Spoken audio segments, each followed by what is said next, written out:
A própria campanha de voto útil no primeiro turno, ela é em si uma contradição, tá? Sim. Porque a ideia de que você precisa juntar os votos todos em torno de um candidato, portanto, dar um poder que esse candidato, em princípio, não tem, porque você está juntando os votos de várias expressões políticas, né? É simplesmente matar a ideia da democracia, onde, justamente no primeiro turno, você cria um campo de composição de forças, é onde aparece o campo de composição de forças que vai governar o país. Então, por exemplo, uma determinada corrente, digamos, os democratas têm 40% dos votos da esquerda, os socialistas têm 20%, os comunistas têm 10%, mas é esse desenho do campo, tá, que é tão importante para a democracia.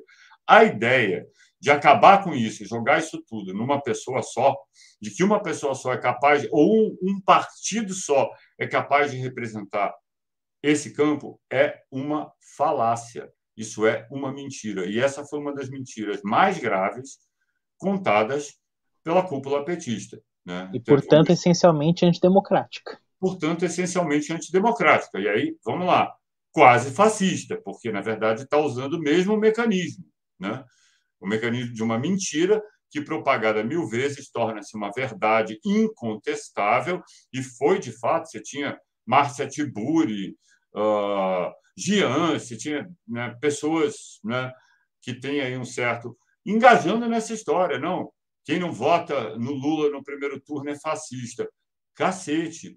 A gente está abandonando o conceito da democracia, do ideal democrático, de que a gente deve sempre respeitar a diversidade, respeitar as diferentes opiniões e dizer que não, isso tudo é fascismo. Na verdade, a gente tem obrigação de votar no Lula no primeiro turno para derrotar o fascismo. E aí Quem não está com Lula está contra Lula. E aí não importa que mecanismos a gente use, inclusive mecanismos fascistas. Essa é a questão fundamental, né? E eu usei essa expressão justamente porque, bom, quem está mais ligado aí no meio cristão, leitura da Bíblia, vai identificar que uma frase que Jesus fala, quem não está comigo está contra mim.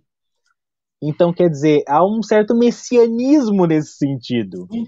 E aí a gente perde completamente o sentido democrático da coisa. Dentro de uma democracia liberal, acho que não me cabe pensar em messianismo, em um salvador da pátria, e por aí vai.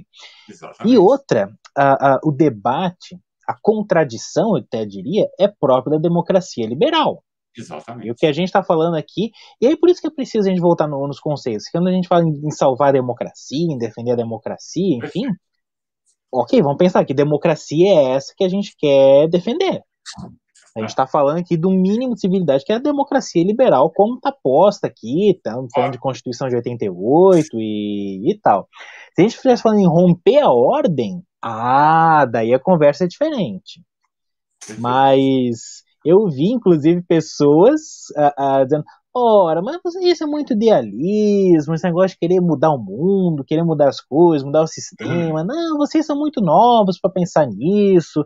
O negócio é... E são petistas falando isso! Há uns 10 anos atrás, quando... Aí sim, podia dizer que eu era jovem, eu ouvia isso de pessoas conservadoras. Então, aqui a gente tem um certo problema nisso, né? Que vem justamente dentro daquilo que falasse, né? O acovardamento da esquerda. Ok, a gente se conforma com isso, a gente faz pequenas mudanças aqui e ali, a gente coloca programas sociais para compensar aqui, que, diga-se de passagem, sabe que faz diferença na vida das pessoas, mas a gente está aqui falando de uma outra coisa, de romper com a ordem. Claro. Aí é outra história, é revolução. Sim. Mas não é o que se trata, né? Sim. Mas nem isso, nem mesmo reformas mais profundas da ordem, essa esquerda se propõe a debater. Não é hora para isso. Não é hora da crítica. Ficamos 13 anos no poder dizendo que não era hora para isso. Eu acho que já passou da hora, aliás.